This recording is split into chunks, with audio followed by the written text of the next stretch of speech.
Good Wednesday morning. Welcome to the WLBB Community Voice on News Talk 1330 FM 106.3, streaming live online at newstalk1330.com. And this morning, you can see my handsome young guest here on the News Talk 1330 WLBB Facebook page, kind enough to join us. Although he's not really in, he'll be on ballots coming up next month, but no challenger. But still kind enough to join us. His name's Tim Bearden. He's of Carrollton, got the R beside his name. He was elected to as the District 30 state senator earlier this year to complete the unexpired term of Mike Dugan, who announced he was stepping back in January in order to run for Congress. Bearden defeated a handful of challengers in that rushed race. Despite multiple candidates in that race, it did not require a runoff. And since that victory was just for a partial term, Bearden qualified for the general primary, which is coming up in May.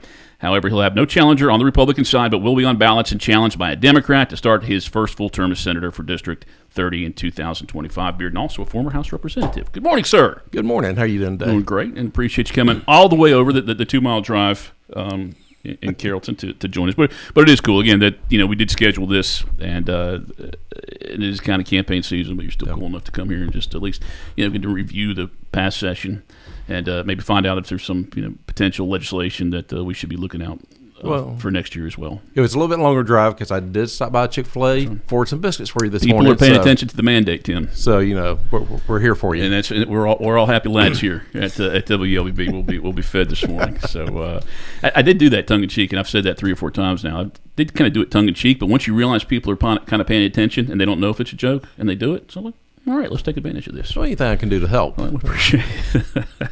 We'll be good. We'll be good through lunch now. So, but again, thanks for coming out. Appreciate it. As far as Villa Rica, where you have spent a lot of time, there's a lot of sports going on there in Carrollton right now, and even I think in Bremen. Yeah, well, I want to, since you bring it up, I want to throw a shout out to the Villa Rica High School baseball team for winning region last night. And also throw good luck out to the many gymnastics teams we have heading up to Beaufort today for the state qualifier. So we got several teams from the West Georgia area heading up that way. And matter of fact, me and the wife will be heading up there to watch that a little bit later on this afternoon. Perhaps we'll see a convoy heading out of town. Probably will be very soon today. Well, let us reflect on this past session. I mean, you did get. I mean, I did joke a lot that you may only be in there for like 2 days in that session. If there was a runoff, it could have been really just a lost term for you, pretty much. But you ended up with like a good 2 weeks in session, returning back to the under the Gold Dome after like 6, 7, 8 years. Actually, I left in 2011, so a 13-year hiatus. Wow. Yeah.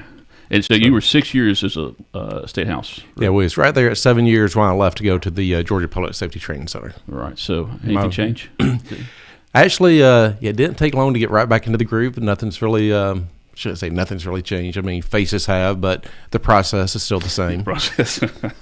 They haven't changed that yet. Well, you ended up on, let's see, 5 committees. 6. They added one towards the end. Put me on judiciary towards the end of the session. Okay, and public safety, I mean, I do recall you're a public safety officer, former officer, so that made good sense. Banking and financial institutions, education and youth, science and technology, veterans, military, and homeland security. Okay, there's 6. How many of those do you expect to be carry over if you were reelected? Going in, when I did, it was basically plugging in to where they needed me. Mm-hmm. So it wasn't I requested anything I did say, listen, public safety would be great if we could do it. They did get me on public safety. So once we go back in 2025, it will start over. We'll put in what committees we want to be on and hopefully get those committees at that time. Do you think you carry extra weight? I mean, because you have been in the under a legislator, I mean, just starting out as a senator, but do you think that they consider that when they're going to consider you for a committee or something like that? I think so. Yeah. I think they will. Because of your previous time. Are there any sessions? I know sometimes these committees, they create committees to do studies and stuff throughout the year. Do you have any of those planned for this year? Matter of fact, I got put on a subcommittee that will be going to Atlanta for public safety, dealing with the Fulton County jails. So just found that out yesterday, so we're trying to get all the information up to get up to speed for that upcoming committee here. And I know there's one we asked to be on that dealt with the Department of Corrections. So we'll wait to see if we get appointed to that committee as well. And that with the Department of Corrections, that might go different places. The Fulton County one will probably just stay in one place, right? Well, that hearing will be held at the state capitol. The one on Department of Corrections will probably be touring the state to some of the correctional facilities. Places. Looking at more than just your time under the Gold Dome this past year, how do you see this past year? Was it successful legislation? Were there a lot of things that legislators might have missed out on? Some things that were incomplete? Actually, I was talking to a group of people last night, the Military Officers Association, and we had a great conversation about that subject. I think we had a really good session. There was things that we passed this year that we were discussing 20 years ago when I first got elected back in 2004. So some of those big ticket items, the school choice bill that got passed, that was something that's been talked about for 20 years. Did that go far enough? That school choice one, did it go far enough? And did it, let's go with school choice light, I think. Mm-hmm. And I think that's a good thing because I'm going to kind of hate making this relationship between the two. If you remember back in 2008, we did one of the largest gun reform bills in Georgia's history. A lot of people thought we took a major step. We didn't. We took a big step, but it gave us a couple years to look at it. How did we see the gloom and doom actually happen when we passed that bill that everyone was predicting? We did not. So we took another step in 2010, and eventually we got to constitutional carry. So I'm looking at this kind of the same way. The school choice bill or the certificate of need bill that was passed by the Senate and the House, while it didn't go as far as a lot of people want it, it went further than some people want it. It was a good first step. So I think in a couple of years, as this is implemented, we'll be able to look at it and say education is improving. Accessibility to hospitals is improving, and take another step forward. So sometimes things go in incremental steps, and sometimes those are good because you can see how it's actually being implemented and how are the results taking place. I mean, that sounds rational. So I think what we did this year with those two subjects especially, we took a good step forward, especially on the CON side, certificate of need. In rural Georgia, you can actually be 40-plus miles away from the nearest facility, hospital facility or emergency room facility, or if you needed some type of surgery done, whether it be knee replacement or whatever.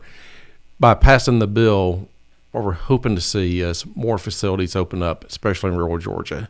We're blessed in District 30. I mean, we have good medical systems with Tanner and Wellstar. We got good school systems here.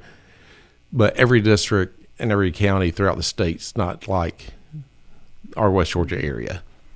There's some really sparse populations that may have a lack of services, and how do we address those services, especially for rural Georgia?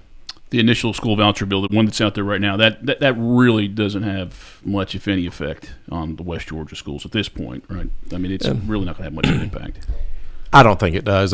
Codified school, teacher pay raises, things like that. So there's some really good things in the bill, I believe, that we'll be able to use for a measuring stick moving forward. And I said, let's see how this thing is implemented. Let's see how education scores are looking and the quality of education throughout the state. And same thing with certificate of need as well. Let's see how it's being implemented. Let's see if there's actually more services being provided, especially in our rural Georgia areas.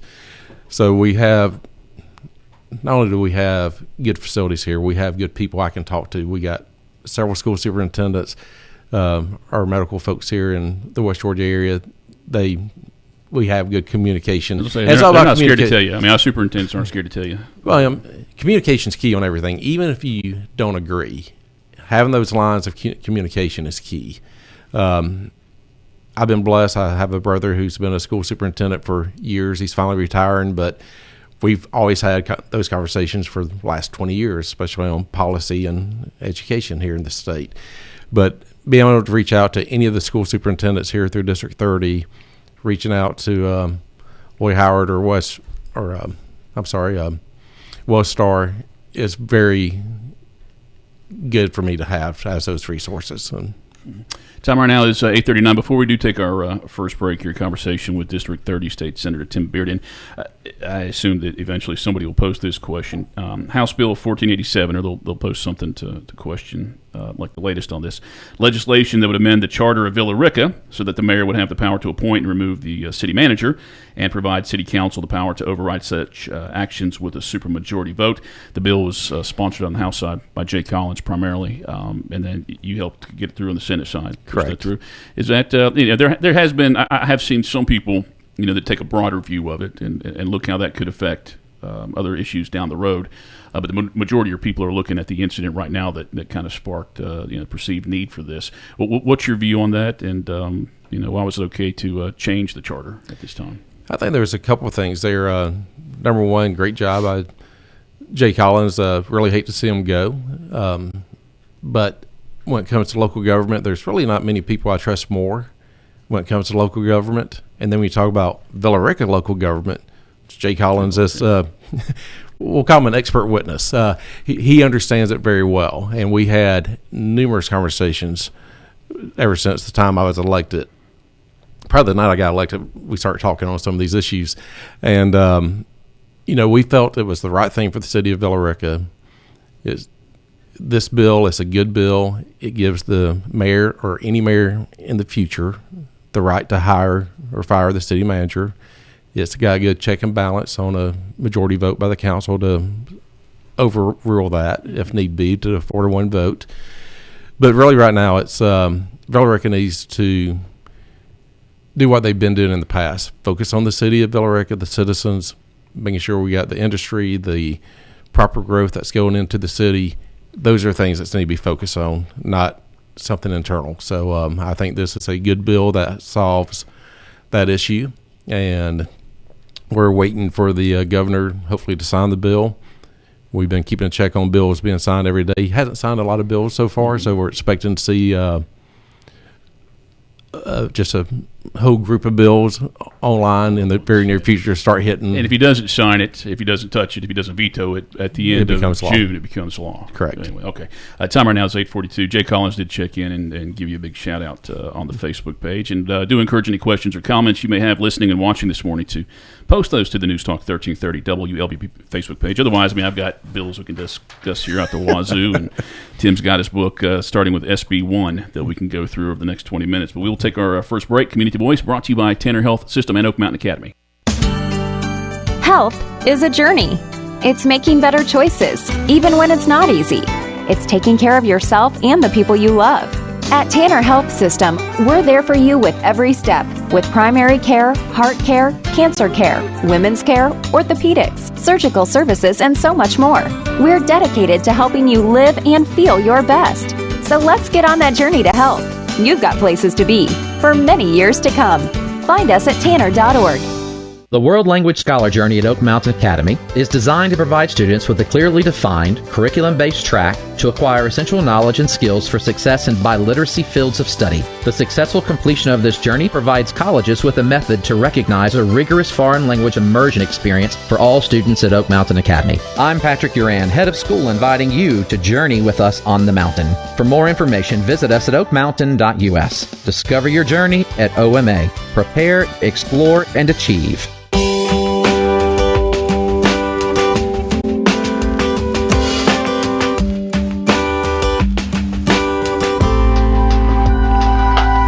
Eight 843, welcome back to the WLBB Community Voice News Talk 1330 FM 106.3. My name's Colin Worthington. My guest is Tim Bearden. He is the state senator representing District 30.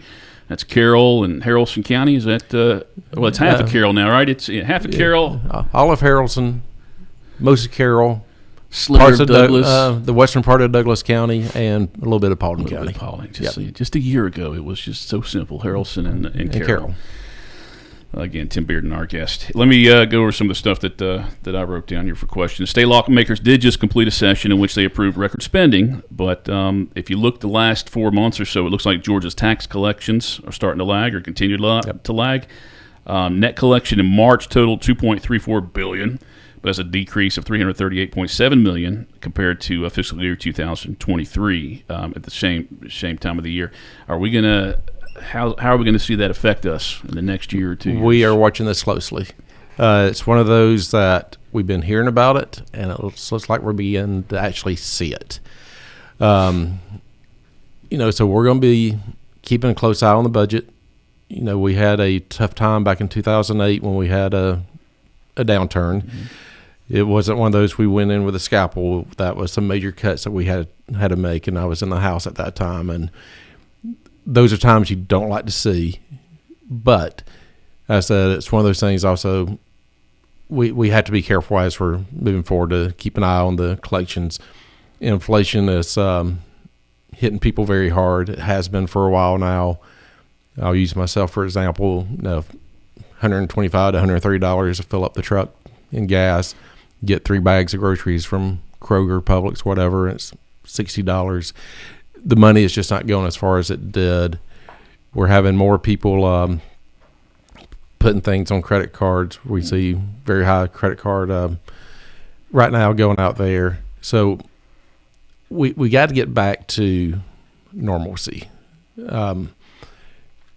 That's not a state issue, but we need to get back to drilling on our own lands. We were an exporter not too long ago. We're not that now. We're seeing these higher prices come around. So we need to get back to something that's more normal than where we are right now. The interest rates on houses are as high as they've been in a while now. Yes, back in the 70s and early 80s, they were much higher. But when you've been hitting 2.5%, 3% interest on homes to buy a home, and then they go to 7.5% and higher, that slows down the sales of the houses. So there's a lot of different things going on right now in the economy that we got to keep an eye on. We did do some things this year I think was very good to help small business. One of them was House Bill 808, tangible taxes. We raised that from $7,500 to $20,000. I've had calls and emails from small businesses around District 30 saying, thank y'all for passing that. That will help us. So anything that we can do to help small businesses. Not only do we want to help small businesses survive, sorry, got tongue-tied, but we also want to make sure that we help small businesses grow. That's the backbone of the economy throughout the United States, is our small business.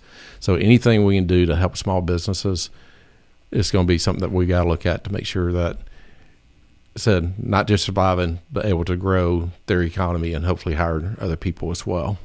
For 4 months out of every year, it seems like we end up talking about property tax assessments we do here locally, and it's and there's frustration every year that people see that their property value has gone up, but then the local governments do have the option to make that burden a little less on them by lowering the millage rate, and sometimes they do it. I mean, I don't remember anybody locally raising the millage rate anyway, but still people end up paying more on their taxes just because their property values have gone up. But property tax assessments, legislator passed a cap on increases at 3% annually. It's going to be rate of inflation. They changed that in the bill. It's a rate of inflation. And there's a certain piece in there, and you may be about to read it. It will allow the counties to do a 1 cent sales tax, but that 1 penny sales tax can only be used for the reduction of property taxes. So, example. Is that how because there's an option to opt out of that, right? You can opt out, but you got to have some public hearings to let the public know why you're opting out to do that. So to get that 1 penny tax, if a county decides to go forward with that, the money brought in through that SPLOST would be used to reduce your property taxes. And there was probably, the bill's author mentioned there was 17 counties he knew right off the top of his head that would eliminate property taxes if they did that on the county portion. School tax would still be the same. So I think that's a very interesting piece of legislation. I think people will go to the polls and vote for that piece of legislation to have that done. So I think that'll be up to Carroll County to present it, put it on the ballot. Yeah, the counties would move forward on that on the vote. Yes, County, so it would. But I think that's a good way of doing it.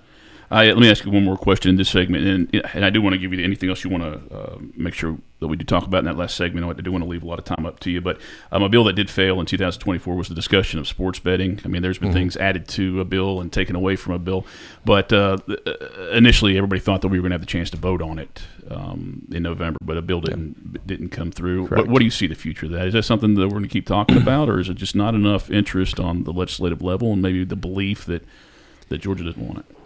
Well, if you look at it, apparently the interest is not there on the legislative side of it, or else it would already be out to the voters. You, me, pretty much anyone can download an app right now and do some type of online gaming.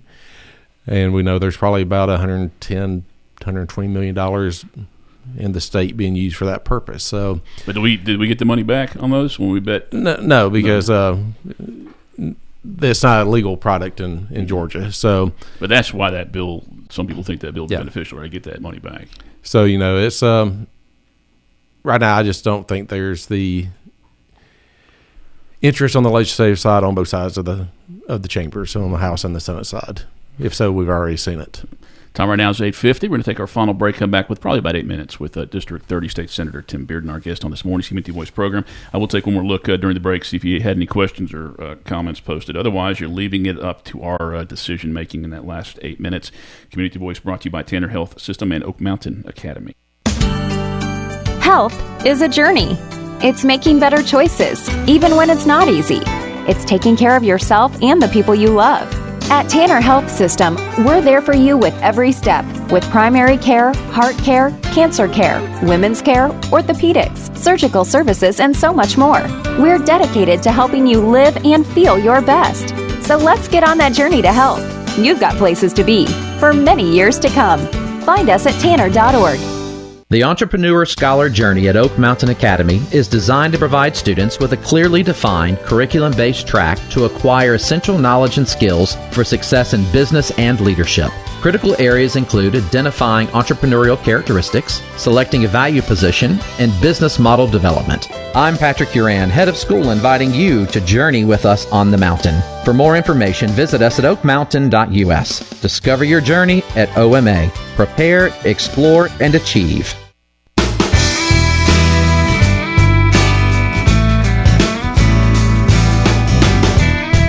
853. Welcome back to the WLBB Community Voice, News Talk 1330 FM 106.3. My name is Colin Worthington. My guest is Tim Bearden, District 30 State Senator, representing most of Carrollton, all of Haralson, a little bit of Douglas County. And we've got somebody from Douglas County checking in, saying hello this morning, and hi back to you. And although she didn't say hi to me, she said hi to Tim. And I've got a little bit of Paulding County for this District 30 as well. I do want to, man, I've got 5 or 6 I want to talk to you about, but I know there's got to be something that you want to make sure that we do know that I touch on. But as far as immigration bill, there was a bill that didn't get across the finish line. HB 301 would have allowed citizens to sue local governments and those places who were determined to be sanctuary communities. State funding could be withheld from them. That bill didn't get the Senate approval. Well, House Bill 1105 did, though. House Bill 1105 did, yeah. And well, I mean, I've got a problem with it. I mean, that's a But I want to give a shout out to Jay Collins again. He was instrumental in helping us getting that bill through on the House side as well. This actually will allow citizens and the legislature to kind of see exactly where we are on who's being detained. It will it will mandate that our local sheriff's office put out on the website the illegals that are in custody for the crimes that's being committed. That's interesting, actually. There was one saying on certain crimes to make sure we capture on not just on felonies but misdemeanors, get fingerprints. To me, fingerprints doesn't do much good. So actually, I was able to get an amendment in to say we're going to collect DNA, because if illegal commits a crime, a rape, a murder, child molestation, you may not get a good fingerprint off the scene, but there may be a good chance that you get some type of DNA evidence, hair left on the scene, maybe skin underneath the fingernail, some type of bodily fluid.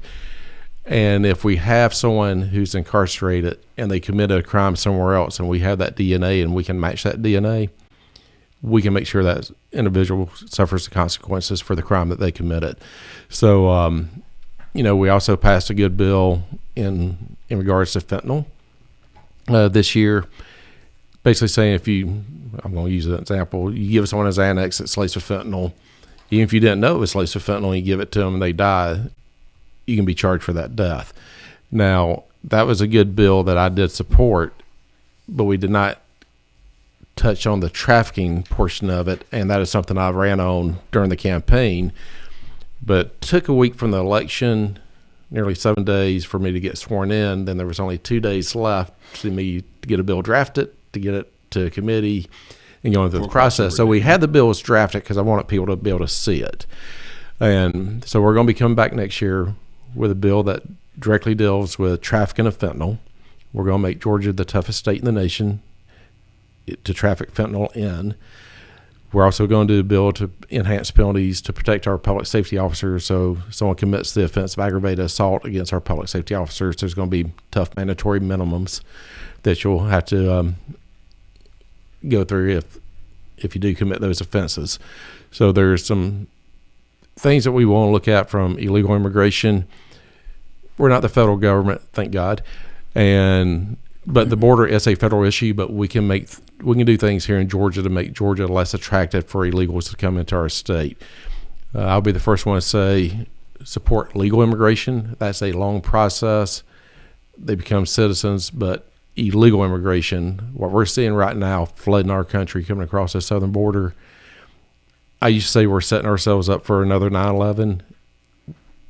We're already at that point because we're losing nearly 100,000 citizens every year because of fentanyl, and that is coming across that southern border. So we have got to shut that border down. The bill you initially referenced, as far as is closing the gap of accountability for individuals selling. I mean, is that Austin's law? Yeah, it is. Okay, all right. So if you want to check that one out, it's Senate Bill 465, correct. And it is called Austin's Law. I know our local district attorney was pushing for that one, and I think that was a baby of the Secretary of State too, one that they both wanted to get through. Well, look, I can ask you another question, Tim. We've got about 3.5 minutes. I can throw something else out there unless you got something you want to make sure. You brought up DA, which means I want to bring up we do have the judicial split with Carroll and Heard County being its own judicial circuit now. Well, not now. Starting January of 2025. So I think that's going to be really good for the citizens of Carroll and Heard County to have that tighter judicial circuit here in the district. And I applaud that too. I guess my frustration with that, and I've talked to the gentleman who put that bill together. I mean, my concern was we never get to vote for these initial ones, and it seems like there's ample time to put that to allow us to vote for that. I mean, this will be an appointment again January, the first 2 years.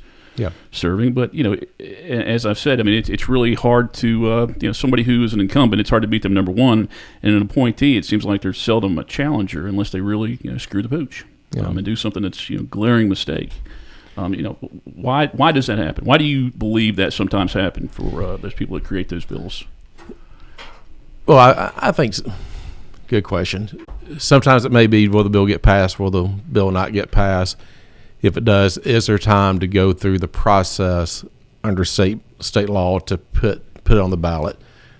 To your question here, was there time? Could there be time to put a DA on the ballot? Probably. We got elections coming up in November, and if there was a runoff, there was a 4-week window to do so you have someone in place. And I point out to the one that was rushed with Dugan. I mean, Dugan retired. Dugan stepped down first week of January, and then 3 days later they're already planning the race. And well, yeah, I mean, we qualified for Dugan's 2 weeks seat, later, and then within a few days of qualifying, early voting started. So, and kudos to all of our election boards folks. They did a tremendous job with that election. I mean, they were in a bind, and they did a great job across the board. Well, Tim, I wish we could talk for an hour and a half, and then we could get you to bring Chick-fil-A for each of those half hours. But thank you. We'll talk to Steve about a Colin and Tim show. I like it. Well, yeah, we'll do that. Very cool. But thank you for coming out this morning. Hey, thank you so much for having me. And thank you, everybody, for watching and listening to this morning's Community Voice program. Time right now is 8:59. Tomorrow we have one of the 15 candidates running for the District 5 Carroll County Commission seat. So you want to tune in for that. And then Friday, a candidate for sheriff in Haralson County. Those are the upcoming programs on the Community Voice program. Stay tuned for national news.